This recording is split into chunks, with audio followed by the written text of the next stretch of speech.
తిరుమలలో మరో స్కామ్ జరిగిందా? తులాభారం డబ్బు మాయమైందా? ఫలహారంలా పనిచేసుకున్నారా? ఇప్పటికే కల్తీ నెయ్యి వ్యవహారంతో తిరుమల ప్రతిష్టకు మచ్చపడింది. ఇప్పుడు తులాభారంలోనూ స్కామ్ జరిగిందన్న వార్త శ్రీవారి భక్తులను కలవరపెడుతోంది. అసలు టీటీడీలో ఏం జరుగుతోంది? స్వామివారికి భక్తులు సమర్పించే కానుకలను కూడా మింగేస్తున్నారా? సూత్రధారులు ఎవరు? పాత్రధారులు ఎవరు? తిరుమల కలియుగ దైవం వెంకటేశ్వరుడు కొలువైన పవిత్ర క్షేత్రం.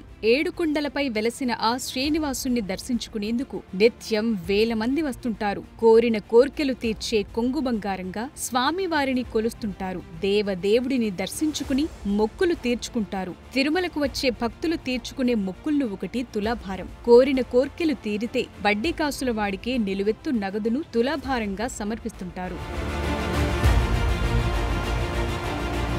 తులాభారం అంటే త్రాసులో ఒకవైపు భక్తుడు కూర్చుంటాడు, మరోవైపు ఆ భక్తుడి బరువుకు సరిపడా నగదును 2 లేదా 5 రూపాయల నాణాలతో తూకం వేస్తారు. భక్తుడు ఎంత బరువుంటే అంత సొమ్ము నగదు రూపంలో అక్కడి సిబ్బంది ఇస్తారు. కొంతమంది చక్కెర, బెల్లం, డ్రై ఫ్రూట్స్ తో కూడా తులాభారం ఇస్తారు. స్వామివారికి మొక్కులు తీర్చుకునేందుకు భక్తులు సమర్పించేందుకు ఈ తులాభారంలోనూ భారీ స్కామ్ జరిగిందన్న ఆరోపణలొస్తున్నాయి. టీటీడీలోని కొంతమంది సాయంతో గత వైసీపీ నేతలు స్వామివారి సొమ్మును స్వాహా చేశారన్న విమర్శలొస్తున్నాయి. తులాభారంలో స్కామ్ జరిగిందని స్టేట్ విజిలెన్స్ అండ్ ఎన్ఫోర్స్మెంట్ కు ఫిర్యాదు చేశారు బీజేపీ నేత, టీటీడీ సభ్యుడు భానుప్రకాష్ రెడ్డి. ఆయన ఆరోపిస్తున్నట్టు నిజంగానే స్కామ్ జరిగిందా? వైసీపీ నేతలు దేవుడి సొమ్మునే కాజేశారా?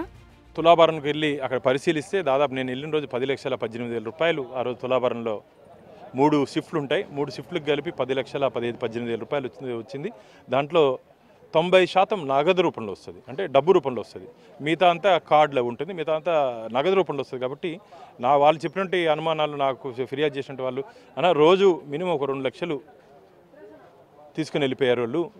మీరు కానీ పరిశీలిస్తే, లోతుగా పరిశీలిస్తే అసలు ఏం జరిగిందో తెలుస్తుంది. విచ్చలవిడి ఖర్చు పెడుతున్నారు వాళ్ళు డబ్బులు కూడా. తిరుమలలో వెంకటేశ్వర స్వామి హుండీకే కాదు, భక్తులు అందించే కానుకలకు కూడా భద్రత లేకుండా చేశారని భానుప్రకాష్ రెడ్డి ఆరోపణ. తులాభారం దగ్గర ప్రైవేటు వ్యక్తులను నియమించుకుని వారి సాయంతో సొమ్ములు కాజేశారని అనుమానం. వైసీపీ హయాంలో టీటీడీలో పనిచేసిన అధికారులు అప్పటి పాలక మండలి బాధ్యత ఉందని అంటున్నారాయన. రోజుకు 10 లక్షల రూపాయల వరకు కొట్టేశారని అనుమానంగా ఉందన్నారు.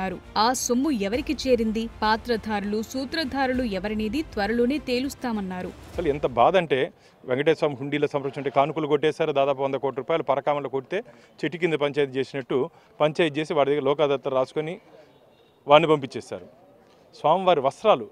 స్వామివారి శేష వస్త్రాలు కూడా అనర్హులకి వెళ్ళాయని చెప్పి ఫిర్యాదులు ఉన్నాయి. 2019-2024 మధ్య టీటీడీ ఖజానాకు రక్షణ లేకుండా చేశారని, శ్రీవారి సొమ్మును వాటాలుగా పంచుకున్నారని ఆరోపిస్తున్నారు భానుప్రకాష్ రెడ్డి. అసలు స్వామివారి ఆభరణాలు భద్రంగా ఉన్నాయా అనే అనుమానం కూడా కలుగుతోందన్నారు. పరకామణి, తులాభారం, శ్రీవారి డాలర్లు ఇలా ఏది వదలకుండా దోచేశారని చెప్తున్నారు. ఈ విషయంలో విచారణ జరిపేందుకు డీజీపీని, సీఎం చంద్రబాబును కలుస్తామన్నారు. కొందరు టీటీడీ ఉద్యోగులు తక్కువ కాలంలో కోట్లకు పడగలెత్తారని, ఇంటి దొంగల భరతం పడతామని చెప్తున్నారు. 2019-24 వరకు జరిగిన ఆర్థిక అంశాలపై విచారణ జరిపించాలని బోర్డు మీటింగ్లో మాట్లాడుతానని అన్నారు భానుప్రకాష్ రెడ్డి. గతంలో టీటీడీలో అన్ని విభాగాల్లో వీళ్ళు ఎంక్వైరీ చేసినటువంటి అధికారులు దీన్ని ఇమీడియట్గా ఎంక్వైరీ చేస్తే ఒక వారం 10 రోజుల లోపలే అక్కడ పనిచేసినటువంటి కానుకలను దొంగలించినటువంటి వ్యక్తులు వెంటనే దొరికే అవకాశం ఉంది. కాబట్టి వారి దృష్టికి తీసుకురావడం జరిగింది. ముఖ్యమంత్రి గారు కూడా కలవబోతున్నాం మేము ముఖ్యమంత్రి గారి దృష్టికి. ఎందుకంటే భక్తుల మనోభావాలు కాపాడాల్సిన బాధ్యత మన మీద ఉంది. కాబట్టి ముఖ్యమంత్రి గారికి నివేదిక సమర్పించామని చెప్పి విజిలెన్స్లో చెప్తున్నారు. కాబట్టి వెంకటేశ్వర స్వామికి పరమ భక్తులైనటువంటి చంద్రబాబు నాయుడు గారు కూడా ఖచ్చితంగా దీని మీద తొందరనే సివియర్ యాక్షన్ తీసుకుంటారని చెప్పి నమ్మకం ఉంది.